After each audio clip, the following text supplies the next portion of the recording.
Hello guys, स्वागत है आप सभी का हिंदुस्तान की खबर के दूसरे एपिसोड में। तो इस बार हम खबर लेने वाले हैं पीएम केयर्स फंड की और उसको कंपेयर करने वाले हैं पीएमएनआरएफ से, यानी कि prime minister national relief fund से। तो चलिए शुरू करते हैं पीएमएनआरएफ से।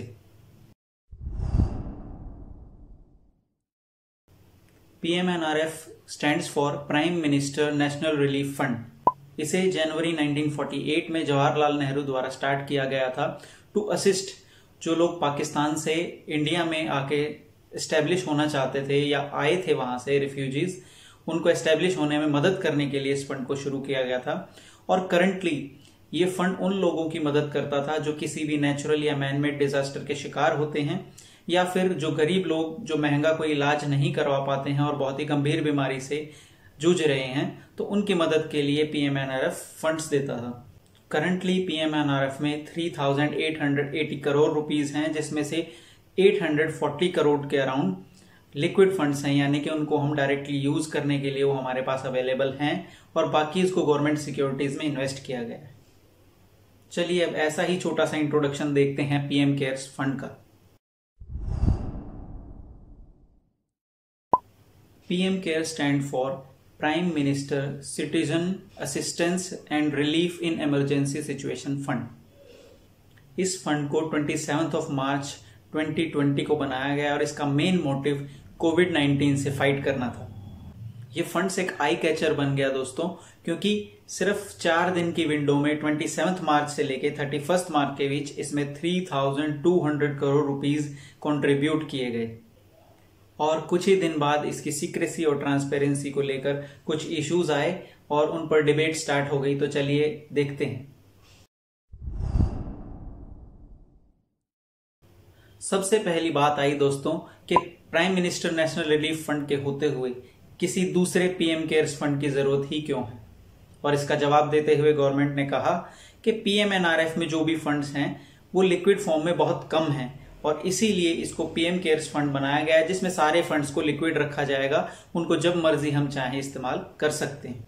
दूसरा डिबेट इसके बारे में आया दोस्तों सीक्रेसी, कि इसमें इतने सीक्रेसी क्यों रखी गई है, कंट्रीब्यूटर्स का नाम क्यों गवर्नमेंट सामने नहीं लाने दे रही है, और इसको आरटीआई के अंडर क्यों नहीं लिया गया है। इसका जवाब देते हुए गवर्नमेंट ने कहा कि ये कोई पब्लिक फंड नहीं है, ये एक प्राइवेट फंड है और प्राइवेट फंड आरटीआई के अंडर नहीं आते हैं। उसके बाद बात आई ऑडिट की दोस्तों, और सुप्रीम कोर्ट ने भी माना कि पीएम केयर्स फंड कोई पब्लिक फंड नहीं है और इसको कैग द्वारा ऑडिट करना जरूरी नहीं है। और जब बहुत ज्यादा सवाल उठने लगे तो लास्ट वीक गवर्नमेंट ने पीएम केयर्स फंड का ऑडिटिंग का काम भी SARC एसोसिएट्स को दे दिया, जो पीएमएनआरएफ को भी ऑडिट करता है।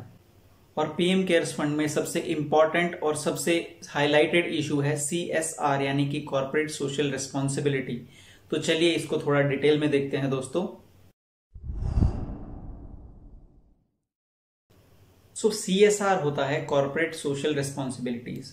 जो भी बड़े बड़े उद्योगपति या कॉर्पोरेट्स हमारे देश में काम कर रहे हैं, जिन्होंने यहाँ मल्टीनेशनल या नेशनल ऑर्गेनाइजेशंस लगाई हुई हैं, और उनका या तो टर्नओवर 500 करोड़ से ज्यादा है, या उनकी टोटल वैल्यू 1000 करोड़ से ज्यादा है, या उनका प्रॉफिट 5 करोड़ से ज्यादा है, तो उन पर एक ऑब्लिगेशन है कि उन्हें 2% ऑफ देयर टोटल प्रॉफिट एक सोशल रिस्पॉन्सिबिलिटी की फॉर्म में कंट्रीब्यूट करना होगा, चाहे वो एजुकेशन में करें, हेल्थ में करें, मतलब सोसाइटी की इंप्रूवमेंट में उनको ये कंट्रीब्यूट करना होगा। अब डिबेट तब आया जब पीएम केयर्स फंड में कॉर्पोरेट सोशल रेस्पॉन्सिबिलिटी फंड्स को अलाउ कर दिया गया एज डोनेशंस। और डिबेट इसलिए हुआ क्योंकि जब पीएमएनआरएफ में कॉर्पोरेट सोशल रेस्पॉन्सिबिलिटी फंड्स को एज डोनेशंस यूज करने की बात हुई थी, तो गवर्नमेंट ने एक पैनल बनाया था और उस पैनल ने कहा था कि इसको अलाउ नहीं करना चाहिए, क्योंकि ये बहुत रिग्रेसिव इंसेंटिव हो जाएगा, डबल टैक्स रिलैक्सेशन हो जाएगा, और इसको अलाउ नहीं करना चाहिए। लेकिन गवर्नमेंट ने अभी पीएम केयर्स फंड में उसको एक फंड की तरह यूज करने के लिए अलाउ कर दिया, जिसके कारण भी पीएम केयर्स फंड में इतने ज्यादा फंड्स आए।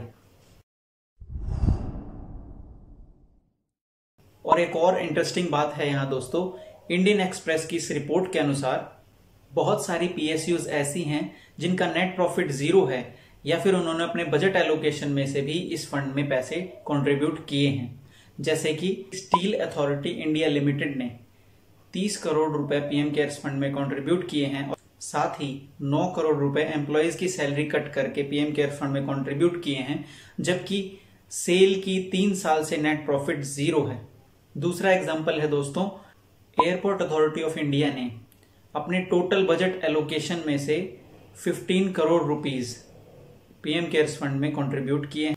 और इसी तरह इलेक्ट्रिफिकेशन कॉरपोरेशन ने अपने टोटल 156 करोड़ के बजट में से 100 करोड़ रुपीस इन 2019 एंड 20 और 152 करोड़ के टोटल बजट में से 50 करोड़ इन 2021 बजट ईयर में पीएम केयर्स फंड में कंट्रीब्यूट किए हैं।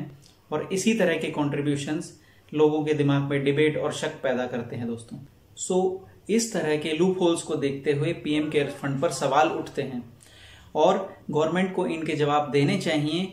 जो गवर्नमेंट ट्रांसपेरेंसी की दुहाई देती थी, उसको पीएम केयर्स फंड को आरटीआई के अंडर लाने में और उसका ऑडिट कराने में क्या प्रॉब्लम हो सकती है, ये मेरी समझ से परे है दोस्तों। सो गाइज, ये तो हमने ली पीएम केयर्स फंड की खबर। अब मैं आप लोगों से एक और बात डिस्कस करना चाहूंगा और बड़े दुख के साथ डिस्कस करना चाहूंगा। हमारे देश की यूपी की एक और बेटी के साथ जघन्य अपराध हुआ है और हम सबको मनीषा के साथ खड़े होना है और जितने भी इस देश में रेपिस्ट हैं उनको कड़ी से कड़ी सजा दिलाने के लिए आवाज बुलंद करनी है दोस्तों। आई होप आप सबको ये एपिसोड इंटरेस्टिंग लगा होगा, और लगा है तो please share, support and subscribe my channel Mango Eyes. So अगली बार मिलते हैं एक और खबर की खबर लेते हुए। तब तक के लिए बाय गाइस। आवाज उठाते रहो, कहीं ताकत बेलगाम न हो जाए।